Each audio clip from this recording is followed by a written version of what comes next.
Capítulo 17. Dívida expirante. A nova lição que Silas nos reservava era agora num hospital em triste pavilhão de indigentes. Ganhando o interior, diversos companheiros acolheram-nos gentis. E, após saudações amigas, um deles, o atendente Lago, avançou para o mentor de nossos estudos, cientificando. Assistente, o nosso Léo parece gastar os derradeiros recursos da resistência. Silas agradeceu a informação e explicou que vínhamos justamente para colaborar no descanso de que se fazia credor. E, atravessando longa fila de leitos pobres, nos quais enfermos jaziam padecentes ao pé de alguns desencarnados em trabalho assistencial, estacamos junto de um doente esquálido e angustiado. A mortiça claridade de pequena lâmpada, destinada à vigília da noite, vimos Léo, que uma tuberculose pulmonar arrastava ao cepo da morte. Não obstante a dispneia, mostrava o olhar calmo e lúcido, revelando perfeita conformação aos padecimentos que o conduziam ao termo da experiência. Recomendou-nos Silas observar-lhe o corpo, entretanto, não havia muita particularidade a destacar, porquanto os pulmões, quase destruídos através de sucessivas formações cavitárias, haviam provocado tamanho abatimento orgânico que o vaso físico sob nossos olhos não era mais que um trapo de carne, agora aberto à multiplicação de bacilos vorazes, aliados a exércitos microbianos de variada espécie, a se apinharem dominadores na intimidade dos tecidos, assim como inimigos implacáveis a se lhe apoderarem dos restos, senhoreando todos os postos chaves da defensiva. Achava-se Léo, desse modo, no veículo denso, à maneira de um homem irremediavelmente condenado à expulsão da sua própria casa. Todos os sintomas da morte patenteavam-se iniludíveis. O coração fatigado assemelhava-se a motor exausto, incapaz de liquidar os problemas da circulação sanguínea, e todos os implementos da aparelhagem respiratória esmoreciam, desnorteados, sob inexorável asfixia. Léo, moribundo, era um viajante habilitado à grande romagem, tão somente à espera do sinal de partida. Ainda assim, estava sereno e portava-se com bravura. Tão acentuada se lhe evidenciava a acuidade mental que quase nos percebia a presença. Silas, que lhe acariciava a fronte com a destra generosa, disse-nos atencioso: já que vieram para anotar um processo de dívida expirante, podem algo perguntar ao companheiro cuja memória se revela, tanto quanto possível, consciente e vigilante. Ouvir-nos-á, porém? Inquiriu Hilário, entre surpreso e compungido. Não com os tímpanos da carne, contudo, assinalar-nos-á qualquer indagação em espírito, esclareceu o assistente afetuoso. Dominado de intensa simpatia, inclinei-me sobre o irmão em rude prova, atraído pela fé que lhe abrilhantava as pupilas e, abraçando-o, indaguei em voz alta: Léo, amigo, reconhece-se você no limiar da vida verdadeira? Sabe que deixará o corpo em breves horas? O interpelado, crendo raciocinar por si mesmo, registrou-me a inquirição, palavra por palavra, qual se lhe fossem transmitidas ao cérebro por fios invisíveis. E, como se conversasse a sós consigo, falou findo: Oh, sim, a morte. Sei que, provavelmente, esta noite chegarei ao justo fim. Desdobrando o nosso diálogo, acrescentei: Não tem receio? Nada posso temer, refletiu muito calmo. E, movendo os olhos com esforço, buscou fitar na alva parede da enfermaria uma pequena escultura do Cristo crucificado, refletindo de si para consigo. Nada posso recear, em companhia do Cristo, meu Salvador. Ele também foi vilipendiado e esquecido. Terá vomitado sangue na cruz do martírio, ele que era puro, varado pelas chagas da ingratidão. Por que não me resignar à cruz do meu leito, suportando, sem reclamar, as golfadas de sangue que, de quando em quando, me anunciam a morte, eu, que sou pecador necessitado da complacência divina? Você é católico romano? Sim. Meditei na sublimidade do sentimento cristão, vivo e sincero, seja qual for a escola religiosa em que se exprimia, e prossegui, afagando-lhe o peito opresso.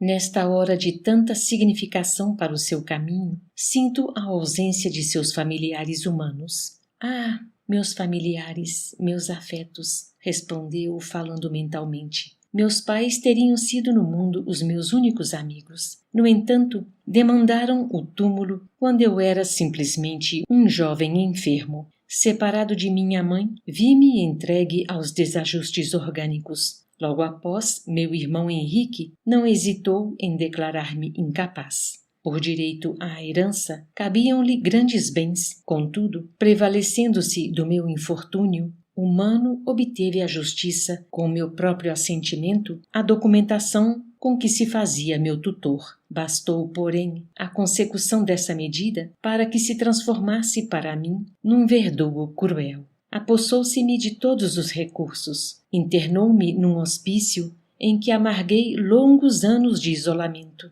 Sofri muito. Alimentei-me com o pão recheado de fel, destinado pelo mundo aos que lhe penetram as portas como réprobos do berço, porque o desequilíbrio mental me perseguia desde a idade mais tenra. Quando algo melhorado, fui constrangido a deixar o manicômio. Recorri-lhe à porta, mas expulsou-me sem compaixão.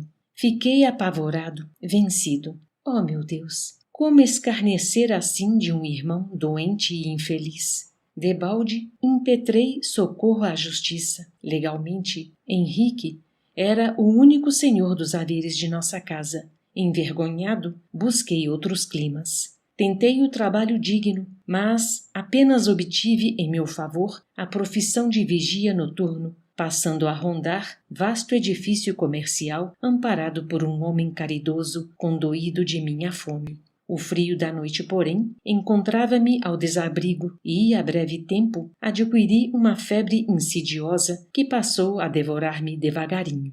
Não sei quanto tempo estive assim, chumbado a indefinível desânimo. Certa feita, caí fatigado sobre a poça de sangue que se me derramava da boca e criaturas piedosas me angariaram o leito em que me refugio. E que opinião mantém você acerca de Henrique? Lembra-se dele com mágoa? Qual se mergulhasse a memória em ondas de enternecimento e saudade? Léo deixou que as lágrimas se lhe entornassem dos olhos em dolorosa quietude mental. Em seguida, monologou por dentro. Pobre Henrique, não deverei antes lastimá-lo? Acaso não deverá ele igualmente morrer? De que lhe terá valido a apropriação indébita, se será também um dia alijado do corpo? Por que me reportaria a perdão, se ele é mais infeliz que eu mesmo? E, tornando a pousar os olhos na figura do Cristo, continuou. Jesus, escarnecido e espancado, esqueceu ofensas e deserções. Içado à cruz, não clamou contra os amigos que o haviam lançado à humilhação e ao sofrimento. Não teve uma palavra de censura para os truculentos algozes. Ao invés de incriminá-los, pedira ao Pai Celeste amorosa proteção para todos. E Jesus foi o embaixador de Deus entre os homens. Com que direito julgarei assim meu próprio irmão, se eu, alma necessitada de luz, não posso penetrar os divinos juízos da providência? Aquietara-se Léo em pranto, buscando internar a mente no templo de amor da prece. A humildade a que se recolhia tocava-me o coração. Ergui-me de olhos úmidos. Para sondar-lhe a grandeza d'alma, não seria preciso alongar o interrogatório. Hilário, que se mostrava comovido até às lágrimas, desistiu de qualquer consulta, apenas inquirindo ao assistente se o agonizante estava reencarnado sob os auspícios da mansão, ao que Silas informou prestativo. Sim, Léo vive tutelado por nossa casa. Aliás, temos algumas centenas de criaturas que, não obstante materializadas na carne, permanecem ligadas à nossa instituição pelas raízes dos débitos a que se prendem. Geralmente, todas elas em estágios difíceis de regeneração, porque delinquentes em reajuste. renascem no mundo sob a guarda de nosso estabelecimento socorrista, mas naturalmente ainda enleadas, de certo modo, aos parceiros do pretérito, com cuja influência tomam contato, consolidando as qualidades morais de que necessitam, através dos conflitos interiores que podemos classificar como sendo a forja da tentação. Como é belo apreciar o amor paternal de Deus que a tudo atende no lugar próprio, clamou Hilário. Sem dúvida, considerou Silas sensatamente. A lei de Deus determina o progresso e a dignidade para todos. Sabem vocês que, via de regra, os desencarnados que se asilam na mansão constituem grande ajuntamento de criminosos e viciados. E, modificando a inflexão de voz, acrescentou, como eu mesmo. Ali recebemos atenção e carinho, assistência e bondade, reeducando-nos às vezes por muitos anos. Contudo, é imperioso observar que, recolhendo a generosidade dos benfeitores e instrutores que nos garantem aquele pouso de amor, apenas acumulamos débitos com a proteção imerecida, compromissos esses que precisamos resgatar igualmente em serviço ao próximo. Todavia, a fim de que nos habilitemos para as tarefas do bem genuíno, é imprescindível purgar a nossa condição inferior, agravada na culpa, porquanto o conhecimento elevado, adquirido em nossa organização, vale mais como teoria nobilitante que nos cabe substancializar na prática correspondente para que se incorpore em definitivo ao nosso patrimônio moral. Eis porque, depois do aprendizado breve ou longo em nosso instituto, somos novamente internados na esfera da carne e aí é óbvio que, apesar de protegidos por nossos mentores, deveremos sofrer a aproximação dos antigos comparsas de nossos delitos para demonstrar aproveitamento e assimilação do amparo recebido. Ao nosso lado, porém, Léo contava os derradeiros minutos no veículo denso, e notamos que o assistente não desejava ausentar-se do caso dele para que lhe guardássemos a lição. Talvez por isso mesmo, Silas ministrou-lhe energias novas ao peito exausto, através de passes balsamizantes, falando-nos em seguida. Vocês ouviram as alegações mentais do companheiro que se despede. Hilário, que ardia de curiosidade tanto quanto eu, faminto de novas elucidações, indagou reverente. Em que ponto será lícito considerar a presente desencarnação de Léo como débito expirante? Nosso interlocutor fixou expressivo gesto e informou. De certo, não me reportarei à conta integral de nosso amigo perante a lei. Não disponho pessoalmente de recursos informativos para relacionar-lhe as dívidas e créditos no tempo. Referir-me-ei, por isso, tão somente à culpa que o atormentava quando ingressou em nossa casa, segundo os apontamentos que lá poderemos compulsar. O agonizante agora, de nervos asserenados pelo socorro magnético, parecia quase nos ouvir. Sustentando-lhe a fronte suarenta, Silas, atencioso, prosseguiu depois de leve pausa. Léo enfileirou mentalmente para nós as amargas recordações dos dias recentes que tem vivido, detendo-se particularmente na enfermidade que o martiriza desde o berço, nos tormentos do hospício e na dureza de um irmão que o sentenciou à extrema penúria. Vejamos, porém, a razão das dores com que pune a si mesmo e por que mereceu a felicidade de ressarcir para sempre o débito particular agora na pauta de nosso estudo. Em princípios do século passado, era ele filho dileto de abastados fidalgos citadinos que, desencarnados muito cedo, lhe confiaram o próprio irmão doente, o jovem Fernando, cuja existência fora marcada por incurável idiotia. Ernesto, no entanto, pois era esse o nome de nosso Léo, na existência última, tão logo se viu sem a presença dos genitores, deu-se pressa em alijar o irmão do seu convívio, cioso do governo total sobre a avantajada fortuna de que ambos se faziam herdeiros. Além disso, moço habituado aos saraus do seu tempo, estimava as recepções esmeradas nas quais o palacete da família descerrava cerrava as portas brazonadas às relações elegantes e, orgulhoso da paisagem doméstica, envergonhava-se de ombrear com o irmão, por ele proibido de comparecer aos seus ágapes sociais. Todavia, porque Fernando Mentecapto não lhe atendesse às ordens em razão da incapacidade de apreendê-las, providenciou gradeada prisão ao fundo da residência, onde o rapaz enfermo foi excluído da comunidade familiar.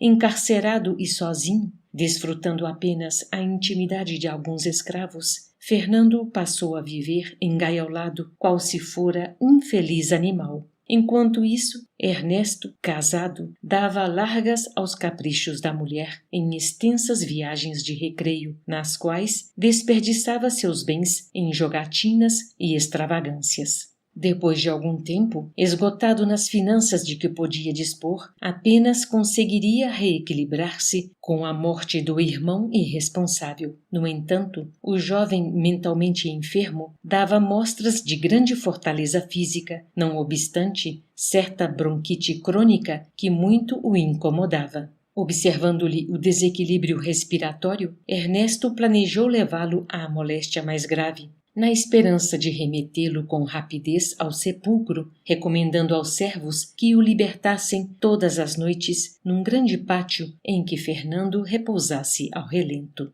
O moço, porém, denotava enorme resistência e, embora sofresse consecutivas crises de sua moléstia, assim exposto à intempérie, durante quase 2 anos superou valorosamente a provação a que fora submetido. Entre mentes, padecia Ernesto o cerco de angústia econômica sempre mais grave, que somente o quinhão amoedado de Fernando, entregue ao comando de velhos amigos conforme a vontade paterna, poderia solucionar. Em razão disso, envilecido pela fome de ouro, certa noite liberou 2 escravos delinquentes algemados em seu domicílio, sob a condição de se exilarem para terras distantes e, após vê-los partir, sob o nevoeiro da madrugada, buscou o leito do irmão, enterrando-lhe um punhal no peito inerme. Na manhã seguinte, ante o choro dos servos, a lhe mostrarem o cadáver, fê-los admitir que os cativos fujões teriam sido os autores do crime e, inocentando-se com astúcia, entrou na posse dos bens que pertenciam ao morto com plena aprovação dos magistrados terrestres.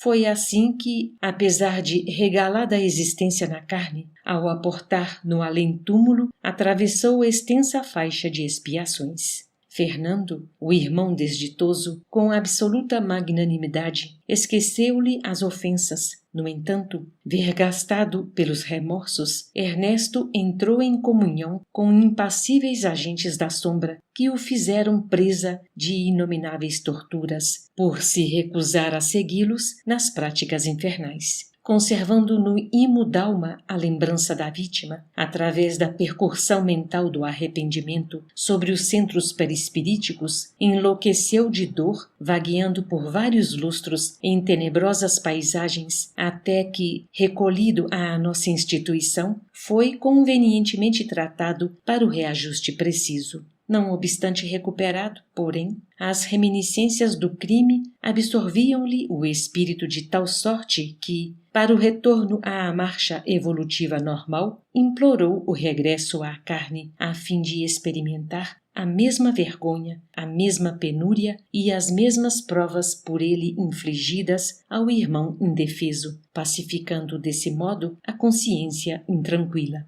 Amparado em seus propósitos de resgate por eminentes instrutores, tornou ao campo físico, carreando na própria alma os desequilíbrios que assimilou além do sepulcro, com os quais renasceu alienado mental, como o próprio Fernando no passado recente, tendo amargado na posição de léu todos os infortúnios por ele impostos ao irmão debilitado e infeliz. Ressurgiu dessa forma na esfera carnal, desditoso e doente. Cedo conheceu a orfandade, foi colhido de surpresa pela secura e vilania de um irmão insensato que o filhou no ambiente sombrio de um manicômio e, para não faltar particularidade alguma ao quadro expiatório, padeceu como guarda noturno o frio e os temporais a que expusera a vítima indefesa. Entretanto, pela humildade e paciência com que tem sabido aceitar os golpes reparadores, conquistou a felicidade de encerrar em definitivo o débito a que nos reportamos.